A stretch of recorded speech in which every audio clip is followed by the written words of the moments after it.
We are in Genesis 44 in our series on Foundations Revisited. This is actually the 54th message, so we've been at it for a long time, over a year. Joseph, at this point, is in Egypt, and he tests the integrity of his brothers who come down from Israel during the famine.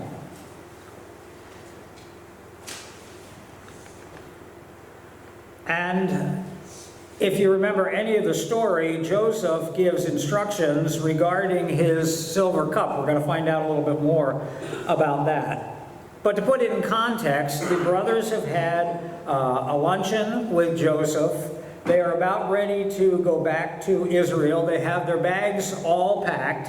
And Joseph gives instructions to take his silver cup, which is a cup of divination, which we'll explain in a little bit, and put it in the youngest brother's backpack, or sack, on his donkey, along with money and along with grain.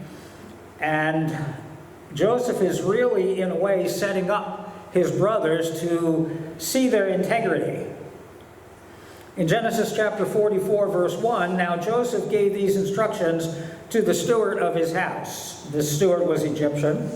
Fill the men's sacks with as much food as they can carry, and put each man's silver in the mouth of his sack. Remember, they had done this on the first journey when they were headed back, and the brothers were appalled. They were frightened because the silver that they had paid for the food ended up back in their packs, and they thought that they would be accused of stealing it. Then put my cup, the silver one, in the mouth of the youngest one's sack, along with the silver for his grain. And he did as Joseph said. So here was a setup to see what kind of integrity the brothers had.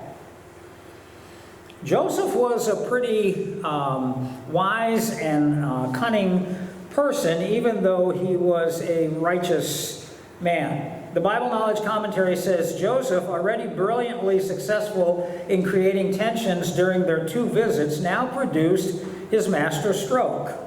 He tested their concern for Benjamin, the youngest, in order to get them to recognize their evil. Because, you remember what happened? They had traded Joseph away to a caravan to Egypt, and the brothers still hadn't been faced with their cruelty to Joseph. If they failed this test, if they had no compassion for this second son of Rachel, and remember, Joseph and Benjamin were full brothers. Their mother was Rachel. All the other brothers were half-brothers with Jacob. From Jacob with Joseph. Then they would have no part in the fulfillment of the promises. Now that's a pretty stark statement. God could start over again and make Joseph into a great nation if the others proved unworthy. And this is part of what Joseph understood.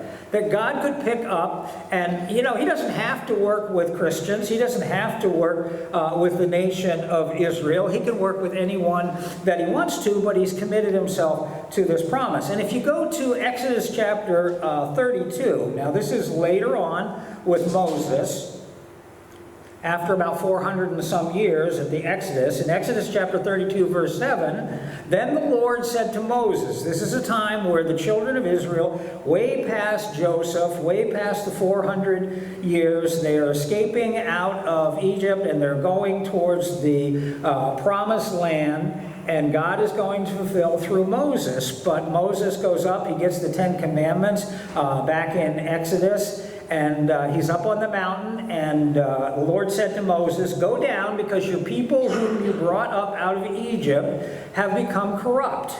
They have been quick to turn away from what I commanded them, and have made themselves an idol cast in the shape of a calf. They made the golden calf later. And they have bowed down to it and sacrificed to it, and have said, these are your gods, Israel, who brought you up out of Egypt. So there was false worship that started right away from these Israelites who were supposed to be faithful coming out of Egypt.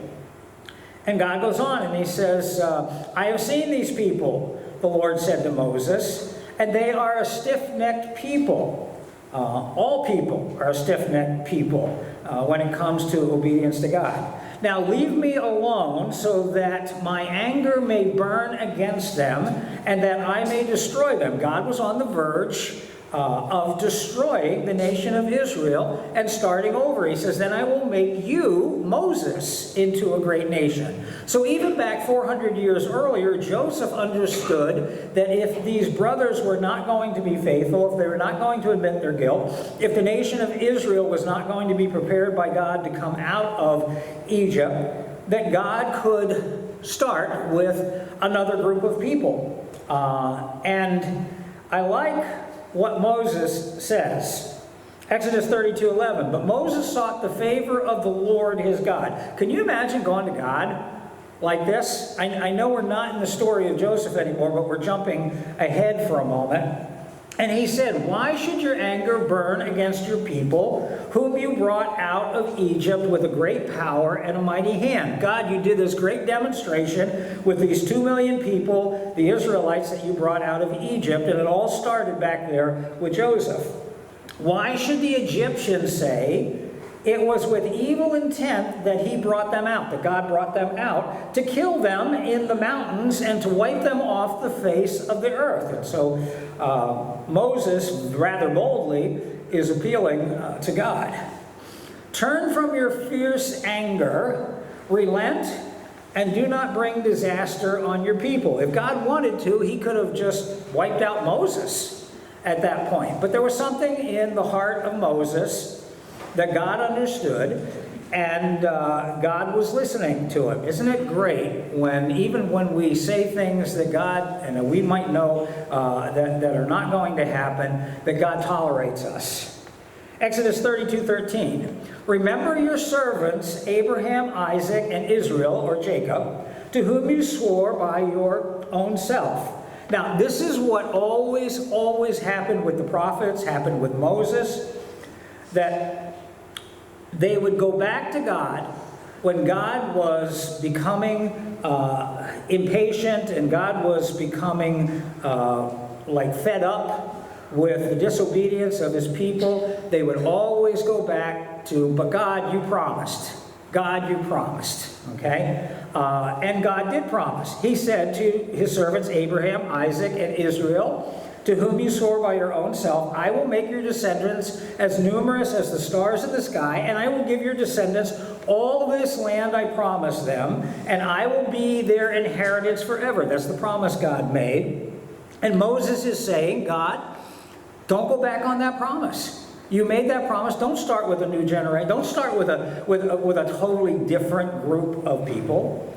And it says, verse 14, then the Lord relented and did not bring on his people the disaster he had threatened. There were consequences. They wandered in the land for 40 years because of their disobedience. Now we go back to the story of Joseph. Joseph's steward is told what to say to the brothers when he confronts them. Verse 3, this is Genesis 44. As morning dawned, the men were sent on their way with their donkeys, the brothers. They had not gone far from the city when Joseph said to his steward, go after those men at once, and when you catch up with them, say to them, why have you repaid good with evil? Isn't this the cup my master drinks from, and also uses for divination? Now hold on to that thought for a moment. This is a wicked thing you have done. So here is a silver cup in the culture of the Egyptians that was given to Joseph, and the Egyptians used it for divination. We're not sure yet whether Joseph did, but you know what divination is. In the law, anyone who was a diviner, anyone who conducted a seance, and I'm going to go with Ouija boards as well, even though they weren't invented then, that they are dangerous things because they address trying to get in touch with the dead departed or with the underworld, and so, or the satanic spiritual world. And so it looks like Joseph practiced divination, but we're going to find out that he probably didn't. Not because of the law, because the law would come later, but just because his relationship with God, it wasn't necessary. He was an interpreter of dreams. So Joseph Stewart catches up with the caravan of brothers.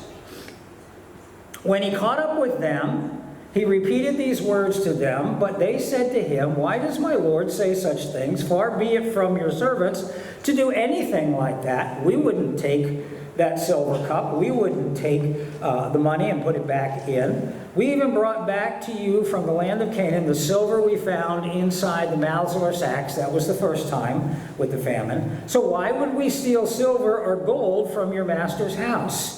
And then they said this, the brothers, "If any of your servants is found to have it, he will die." Now they didn't know it was Benjamin. "And the rest of us will become my Lord's slaves." The steward takes a slightly different take on the consequences that would be here, and you're going to see it. "Very well then," he, the steward, said, "let it be as you say. Whoever is found to have it will become my slave, and the rest of you will be free from blame." So he's only looking for that one person.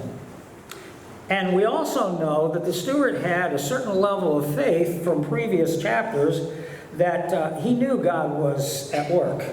Each of them quickly lowered his sacks to the ground and opened it.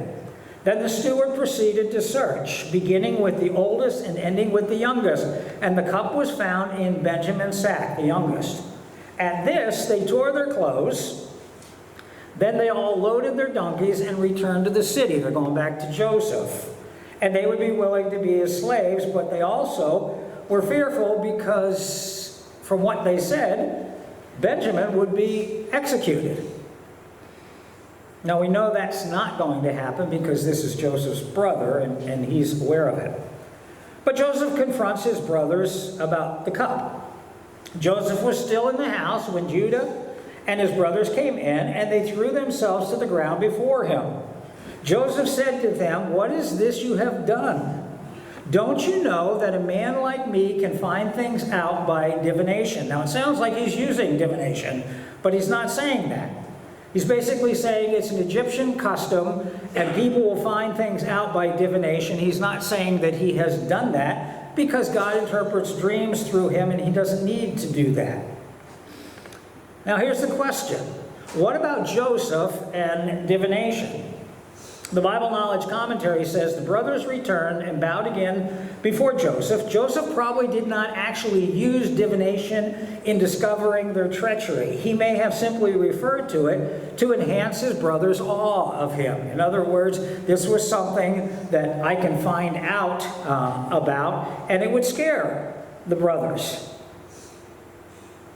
Deuteronomy chapter 18:10, which would come later in the law, says this: "Let no one be found among you who sacrifices their son or daughter in the fire, who practices divination or sorcery, interprets omens, engages in witchcraft, or casts spells, or is a medium or spiritist, or who consults the dead." So that would become the law. It wasn't the law at the time of Joseph, but it would become the law at the time of Moses and the children of Israel in the land of Israel. But the principle is still the same. A website called godanswers.org, it says the most likely scenario is that Joseph owned a silver divination cup, as did all Egyptian nobility at that time. The context is not clear that Joseph ever used this cup in divination. As part of his plan to test his brothers, he placed something small yet valuable in Benjamin's grain sack. A silver cup was a perfect object in this case, as it held great financial and spiritual value in Egypt. Let me give you an illustration. This is like having a Dallas Cowboys cup or a Pittsburgh Steelers cup when you root for Philadelphia or some other team. Someone gave it to you, it's there on your mantle, you don't use it, you don't like it, but it's there. And you knew that it was something that people would talk about, something of value, something in the culture of Egypt, But it was one of those worthless things you had on your shelf, like a Steelers or a Cowboy cup. All right? I didn't go to college ball, so we're okay there. I'll behave myself today.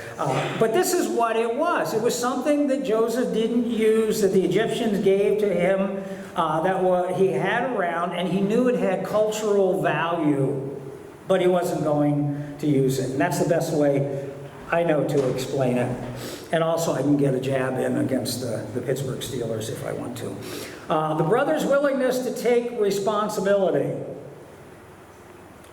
"What can we say to my Lord?" Judah replied. "What can we say? How can we prove our innocence? God has uncovered your servant's guilt." So they're admitting their guilt, but that guilt goes back to Joseph and selling him. "We are now my Lord's slaves, we ourselves and the one who was found to have the cup." Now that's not what the steward said. The steward said, "You can go free, we're only going to hold Benjamin." Joseph only wants to hold one of the brothers responsible. But Joseph said, "Far be it from me to do such a thing. Only the man who was found to have the cup will become my slave. The rest of you go back to your father in peace." What did Joseph know? This would hurt more than anything. This would hurt more than keeping all the brothers. The rest of you go back to your father in peace, because they're going to report, guess what? Not only, Jacob, have you lost Joseph, but you've lost Benjamin now. And it would really have a devastating effect on Jacob. Judah reviews how Benjamin was brought to Egypt. We go through a lot of history and story. Verse 18, "Then Judah went up to him and said, 'Pardon your servant, my lord. Let me speak a word to my lord. Do not be angry with your servant, though you are equal to Pharaoh himself.'" He recognized his office. "My lord asked his servants, 'Do you have a father or a brother?' And we answered, 'We have an aged father, and there is a young son born to him in his old age. His brother is dead,'" meaning Joseph, they thought, "'and he is the only one of his mother's sons left, and his father loves him.'" Remember the thing about Jacob. Jacob played favorites, and that's part of what got all of this going. The Bible Knowledge Commentary, Judah interceded for the boy. His lengthy plea to be imprisoned in place of Benjamin is among the finest and most moving of all petitions. It demonstrates his concern for his father, who would surely die if Benjamin did not return with him. It would just have such a devastating impact on Jacob. The review of Jacob's command to have Benjamin brought to him, again, still telling the story from Judah. "Then you said to your servants, 'Bring him down to me so I can see him for myself.' And we said to my lord, 'The boy cannot leave his father. If he leaves him, his father will die.' But you told your servants, 'Unless your youngest brother comes down with you, you will not see my face again.' When we went back to your servant, my father, we told him what my lord had said, and hence we are here." Review of Jacob's command to buy food from Egypt. Again, he says, "Then our father said," this is Reuben talking, "'Go back and buy a little more food, because the famine is great. But we said, we cannot go down. Only if our youngest brother is with us will we go. We cannot see the man's face unless our youngest brother is with us. Your servant, my father, said to us, you know that my wife bore me 2 sons. One of them went away from me," meaning Joseph, "and I said, he has surely been torn to pieces," so he's dead. "And I have not seen him since. And if you take this one from me too, and harm comes to him, you will bring my gray head down to the grave in misery." So this would be devastating as far as Jacob was concerned. And so Reuben offers a plan. He places his family at the mercy of Joseph. But that's not what Joseph is looking for. "So now, if the boy is not with us when I go back to your servant my father, and if my father, whose life is closely bound up with the boy's life, sees that the boy isn't there, he will die.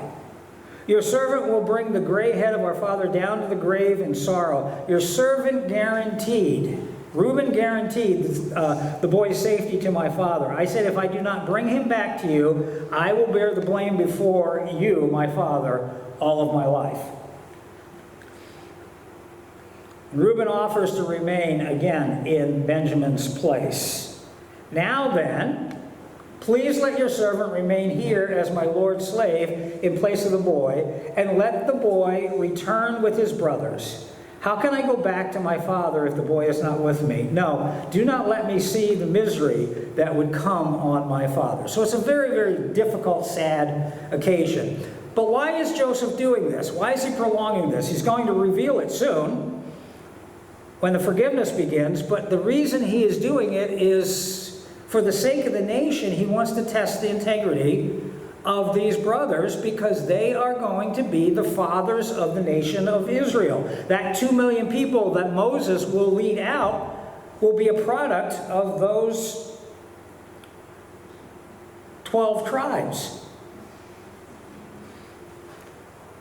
And Joseph knew that if they didn't have integrity, God would raise him up with a new nation and use him. Then Joseph could no longer control himself. We have to jump into chapter 45. And we did this the other week as well. Joseph could no longer control himself before all his attendees, and he cried out, "Have everyone leave my presence." Very emotional. So there was no one with Joseph when he made himself known to his brothers. And he wept so loudly that the Egyptians heard him, and Pharaoh's household heard about it. Joseph said to his brothers, "I am Joseph. Is my father still living?" But his brothers were not able to answer him because they were terrified at his presence. Wouldn't you be? Absolutely. Here's a person who has almost the equivalent power of Pharaoh. And he could take your life, and he could take Benjamin's life, and he could execute every one of those brothers. And he could hold a grudge against them. But he knew God had a higher purpose, and the forgiveness was beginning. I want to suggest a couple of things to you today. If God's people, and this includes Christians, don't respond in faith, God will raise up others who will trust God's plan. If Israel, and Israel will eventually respond in faith, is a strange, strange plan that God has, and how he has so much patience with the nation of Israel, and so much patience with us, and so much patience with our world. But if they had proven completely unfaithful, if there was no hope, and even the fact is they did prove unfaithful, but God said, "I proved faithful, I made a promise, I'm going to keep my promise to Abraham, Isaac, and Jacob." And if God's people don't respond in faith, God will raise up others who will trust God's plan. Do you remember what Jesus said? He said, if these people who are followers of mine don't testify of me, God will have the rocks cry out to testify of me. God can take inanimate objects. God can make the mountain sing. God can make anything that he wants to happen so that he gets his message out and he gets his plan out. And forgiveness is possible, as we see in Joseph, and God's desire for forgiveness, no matter how deep the wound. That's a pretty deep wound. Maybe you've been wounded in the same way. Maybe you've had a family that has turned on you. Maybe you've had a situation where you did the right thing and all the wrong things happened. Or maybe you were someone who turned on someone else. Maybe you've come to Christ and you realize, boy, my past isn't what it should have been. Well, God's full of forgiveness. And people, particularly church people, ought to be full of forgiveness. It doesn't mean turn a blind eye to evil. It doesn't mean do what's wrong or allow what's wrong. But it does mean that we love and forgive, and God loves and forgives us over and over again. And remember, God forgives each of us in Christ, and we have each wounded Christ on the cross. Guess who put Jesus Christ on the cross? Not the Romans. Yes, they did. Not the Jews. Yes, they did. Not the culture of the town at the time. You and I, and every generation to come along, have put Christ on the cross. We've wounded Christ on the cross, and yet God forgives. I challenge you, if there's someone that you haven't forgiven, go to God. Sense the forgiveness of God in Jesus Christ and forgive that person. And the next time it happens where you need to forgive someone, doesn't mean you forget, doesn't mean there aren't consequences, doesn't mean that that person is right. It means you, like Joseph, can forgive them because God forgives us.